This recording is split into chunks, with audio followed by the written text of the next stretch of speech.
नमस्कार। कभी सोचा है कि हमारे सामने खड़े ये विशाल पहाड़ जैसे हिमालय आखिर बने कैसे? आज हम धरती के अंदर और बाहर की उन जबरदस्त ताकतों को समझेंगे जो इन शानदार स्ट्रक्चर्स को शक्ल देती हैं।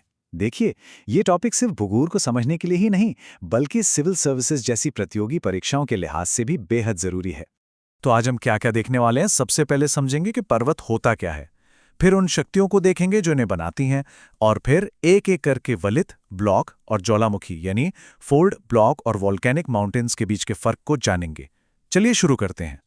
तो सबसे पहला और सबसे बुनियादी सवाल, आखिर वो कौन सी खास बात है जो किसी जमीन के ऊंचे टुकड़े को एक पहाड़ी से अलग करके एक पर्वत यानी माउंटेन का दर्जा देती है? आपको जानकर हैरानी होगी कि हमारी पृथ्वी की जमीन का लगभग 24% हिस्सा यानी करीब-करीब एक चौथाई हिस्सा इन विशाल पर्वतों से ढका हुआ है। ये सिर्फ जमीन के टुकड़े नहीं हैं, ये हमारे प्लैनेट के पूरे इकोसिस्टम का एक बहुत ही अहम हिस्सा हैं। अच्छा, अब ये जो स्लाइड है ना, ये कॉम्पिटिटिव एग्जाम्स के लिहाज से बहुत ज़रूरी है, क्योंकि ये एक बहुत ही महत्वपूर्ण फ़र्क को साफ करती है। देखिए, 600 मीटर की ऊंचाई को अक्सर एक स्टैंडर्ड माना जाता है, पर सिर्फ ऊंचाई ही सब कुछ नहीं है। ध्यान दीजिए, पर्वतों की ढलानें स्लोप्स ज़्यादातर खड़ी होती हैं और उनकी चोटियां नुकीली होती हैं। वहीं पहाड़ियों की ढलान हल्की और शिखर गोल होते हैं। यही असली पहचान है।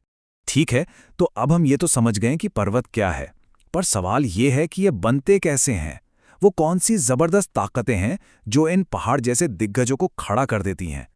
देखिए, पर्वत बनने की इस पूरी प्रक्रिया का एक साइंटिफिक नाम है ओरोजेनेसिस। इसे याद रखना बहुत आसान है अगर हम इसके ग्रीक शब्दों को तोड़ लें।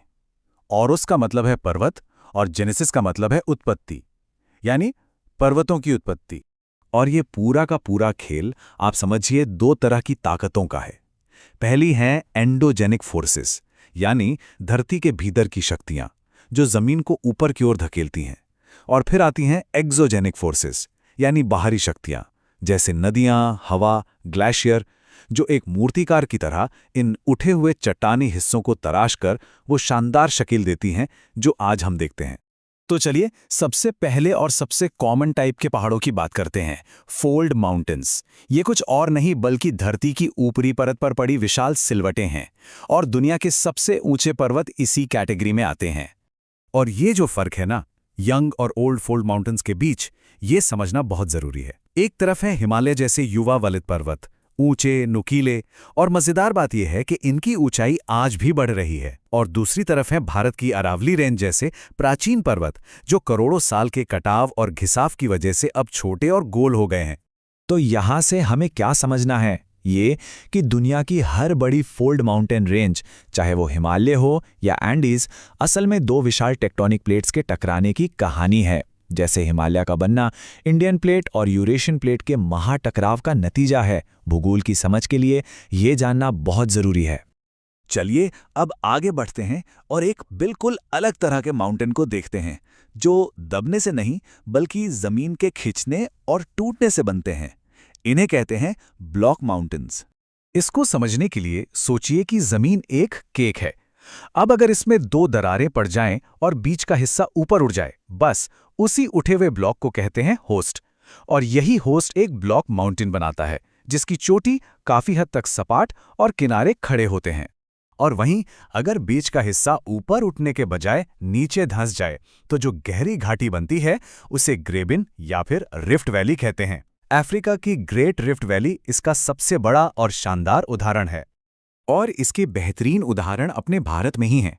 जो विंध्याचल और सतपुड़ा रेंज हैं वो हॉर्स्ट हैं, और उनके बीच से जो नर्मदा नदी बहती है वो एक ग्रैबिन यानी रिफ्ट वैली से होकर गुजरती है। ये एक क्लासिक उदाहरण है ब्लॉक माउंटेन और रिफ्ट वैली का। और अब आते हैं हमारी आखिरी और शायद सबसे ड्रामेटिक कैटेगरी पर, वो पर्वत जो सीधे धरती के अंदर की आग से पैदा होते हैं, यानी ज्वालामुखी पर्वत। अब यहाँ एक बहुत ही मजेदार फैक्ट है जो अक्सर लोगों को पता नहीं होता। हम सब जानते हैं कि समुद्र तल से सबसे ऊंचा पर्वत तो माउंट एवरेस्ट है ना? लेकिन अगर हम किसी पर्वत को बिल्कुल उसके बेस से यानी तल से उसकी चोटी तक नापें तो दुनिया का सबसे ऊंचा पर्वत हवाई का मौना किया है, क्योंकि उसका एक बहुत बड़ा हिस्सा समुद्र के नीचे है। तो आखिर में ये सवाल हमारे सामने खड़ा होता है, ये जो पर्वत निर्माण की प्रक्रिया है ये रुकी नहीं है, ये आज भी चल रही है। हिमालय आज भी हर साल कुछ मिलीमीटर ऊंचा हो रहा है, जो हमें याद दिलाता है कि हमारा ग्रह कितना डायनामिक है, कितना जिंदा है। उम्मीद है इस चर्चा से आपको पर्वतों के बनने की कहानी को समझने में मदद मिली होगी। धन्यवाद।